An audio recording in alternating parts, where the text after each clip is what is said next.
Welcome back to Sports by GSMC Podcast Network. I'm your host, Jeremy Lapidus. If you are just tuning in, we just went over a bunch of games for college football this weekend, as well as some of the results from last night. In this segment, we're going to talk all about fantasy football tight ends, the last of our big four group. We went over wide receivers, running backs, quarterbacks earlier on this week. You can go check them out on the channel if you would like to see where I had those ranked. But in this segment, we're going to get into our tight end rankings. Before we do, though, remember, if you would like to be an even bigger part of the show than you already are, all you need to do is go to gsmcpodcast.net. Leave a tip or donation with a message in it. That message should pop up on the bottom of the screen for you, me, and everybody else around the world to see. If you are on YouTube, you can use the super chat feature. It should have a message pop up as well. If you have a burning question about sports, anything at all that you would like to ask, go ahead and throw that in the comments, throw it in the chat. I will get to it as soon as I possibly can. I appreciate everybody so much for sticking around, talking some sports with me here on a beautiful Friday afternoon. But like I was saying, we are going to get into our fantasy football tight end rankings. Obviously, the tight end position is an interesting one. There's lots of different strategies of if you should draft at the top, if you should wait for some of those middle sections. I'm personally a guy that doesn't like to put too much draft capital into a tight end, but if you're looking to get an elite tight end, there are a couple of options out there. This is the deepest the tight end group, in my opinion, has really ever been. At least in the last 15 years, we haven't had this many tight ends that can consistently produce fantasy points. So I'm very excited for tight ends this year. You can get some great value ones, especially down the board.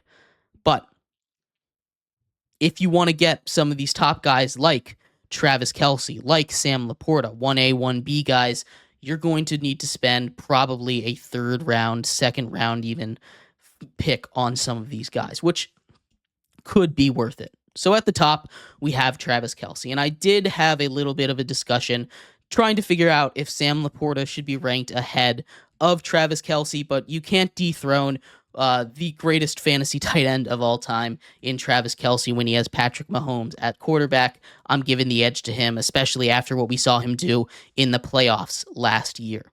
At number 2, Sam Laporta, just a touchdown scoring machine, right? He's a guy that could go number 1, was the number 1 tight end in fantasy last year. There's no reason why he can't be this year. Both of those guys are at the top of the hill if we're doing tiers for tight ends. At number 3, Mark Andrews. As long as he stays healthy, he has a chance to be up in that top tier. But he's been injured. He's got a lot more mouths to feed in that offense now. We're going to keep him at number 3. And I think those are very clearly the top 3 guys. Once you get below Mark Andrews, it gets a little more jumbled up from around 4 to, from around 4 to 9, I'd say, is the next tier of guys. Dalton Kincaid, coming off of a really good rookie season, should get even more of a workload. Dawson Knox is starting to fade further into the background in that Bills offense, especially with the amount of wide receivers that have left in the Bills offseason, leaving them with rookie wide receivers, some journeyman guys, and some young guys that are unproven. Dalton Kincaid should get an upswing in targets, this season. That's why he's at number 4 for me. At number 5, I've got Evan Ingram, and I was debating switching him and George Kittle at the 5 and 6 spot, but I'm going with Evan Ingram because George Kittle is a little more inconsistent. And I know that might sound crazy because Evan Ingram's a guy that, you don't think of as consistency, but he will get you 10 points a game, which if you can get 10 points a game out of your tight end position, set it and forget it guy, that is everything you're looking for in a tight end. And Evan Ingram, I think, is really, really good at that. At 6, George Kittle, he's a guy that's going to finish probably in the tight end 5, above tight end 6 as far as total points. But he's a guy that's going to give you stinkers in weeks. And if you draft him, you're just going to have to put up with that because he's also going to give you a couple of 30-point games. But there's also going to be a couple of those 2-point games in there. So you got to live with what he gives you. So I put him at number 6. He's a guy that for me personally, I'm just not drafting because he's too volatile, although he is a weak winner when he does go off. At number 7, I have Trey McBride, and I know that's a little bit lower than a lot of people have him, but Trey McBride, for all of the targets he was getting down the stretch of the season with Kyler Murray, he was probably that wide receiver one. Now they have Marvin Harrison, and Kyler Murray loves throwing to a great wide receiver. He loves when he had DeAndre Hopkins. DeAndre Hopkins was the guy.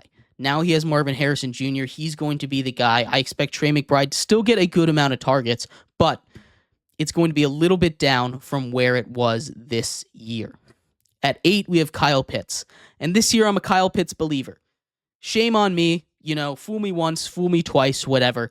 I'm a Kyle Pitts believer this year. He gets Kirk Cousins at quarterback.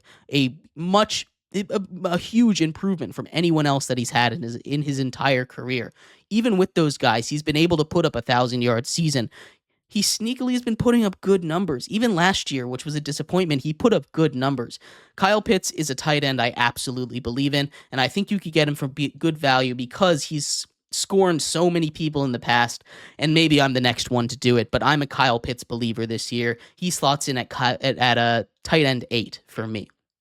At tight end 9, Jake Ferguson, and he's slid a little more under the radar than I would have thought. Jake Ferguson is a guy that the tight ends the Cowboys have always go off. The Cowboys love their tight ends. Every single time, they love throwing to their tight ends. Dalton Schultz was there. He was really good. Caught about a touchdown a game with Dak Prescott. Obviously, Jason Witten before him. Jake Ferguson is that next guy in line. If you want to share of that, Cowboys offense, and you're not picking at 1, 2, or 3, wherever you can get CeeDee Lamb at, Jake Ferguson is going to be that second weapon for the Cowboys. A great red zone threat. Dak loves throwing to him. He's going to be really good. He's my tight end 9. And at number 10, I have David Njoku. This is when we start to get to that next tier, like I was saying. This next tier is guys that could explode, could make it up to that top 10. This goes somewhere from where I have tight end 10 all the way to 13. So these 4 guys are guys that I believe in. I just don't believe in. I think they're solid options, but I don't think they're guys that will be guaranteed to have good seasons. At 10, David Njoku. And the question here isn't on his skill. His skill is awesome. He's very good, very athletic, very fast. So fast he even gets rushing attempts, which is kind of crazy for tight ends.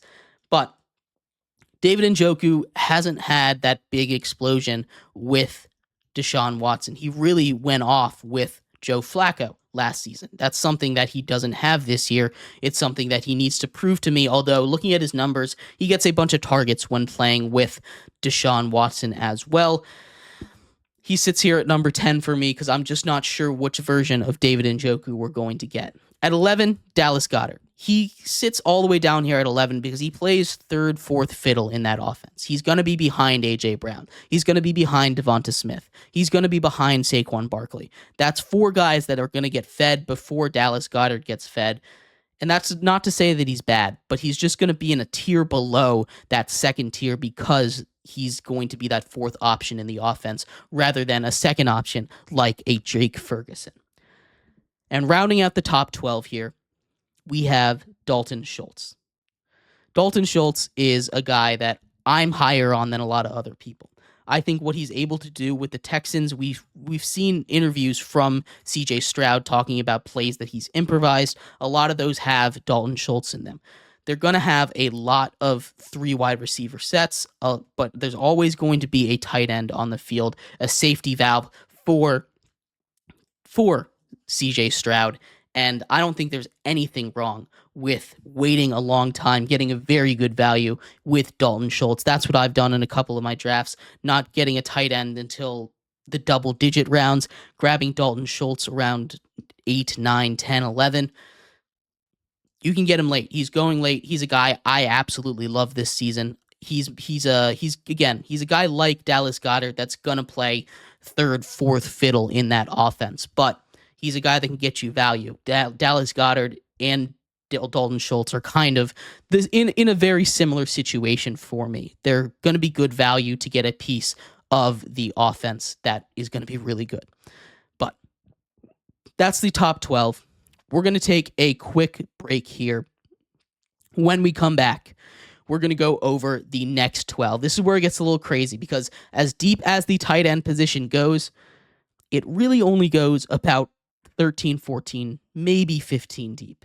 And then it gets a little crazy. You can kind of look ahead a little bit and see what I'm talking about. I will come up with explanations for you just so you have them for why I have a list the way I do. So stick around for that. We'll be right back here on Sports by GSMC Podcast Network.